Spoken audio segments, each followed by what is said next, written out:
தேவ ஜனங்களுக்கு ஆண்டவர் தருகிற ஒரு நம்பிக்கையின் வார்த்தை தான் ஏசையா 18 அதிகாரம் 4 நான் அமர்ந்திருந்து பயிரின் மேல் காயும் காந்தியுள்ள வெயிலைப் போலவும் அறுப்பு காலத்து உஷ்ணத்தில் உண்டாகும் பனிமேகத்தைப் போலவும் என் வாசஸ்தலத்திலிருந்து கண்ணோக்குவேன் என்று கர்த்தர் என்னுடனே சொன்னார்.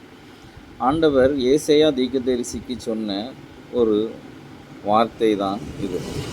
இதிலிருந்து ஆண்டவர் எப்பொழுதும் அவருடைய படைப்புகளாகிய ஒவ்வொன்றையும் அவர் பார்த்து கொண்டே இருக்கிறார்.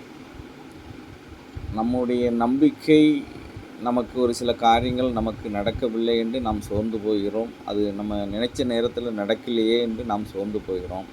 அதற்கு ஒரு உதாரணம் தான் ஆண்டவர் இதில் சொல்லுகிறார். ஒரு பயிர் விதைக்கப்பட்டு அது வளர்ந்து பூ பூத்து காய்த்து அது அறுவடை வரையிலும் அதற்கு தேவையான நல்ல வெயிலையும் மழையும் கொடுத்து அதற்கு நல்ல விளைச்சலை கொடுக்கிறார். அதுவரையிலும் அது பயிரிடுகின்ற விவசாயி அது தன் பலனை தருவரையிலும் அதற்காக காத்திருக்கிறான். விளைச்சலையும் பலனை பெற்றுக்கொள்கிறான். அதே போலதான் நம்முடைய தேவனாய கர்த்தரும் அவருடைய படைப்பாகிய நம்மை அமர்ந்திருந்து பொறுமையாக பரலோகத்திலிருந்து பார்த்து கொண்டிருக்கிறார்.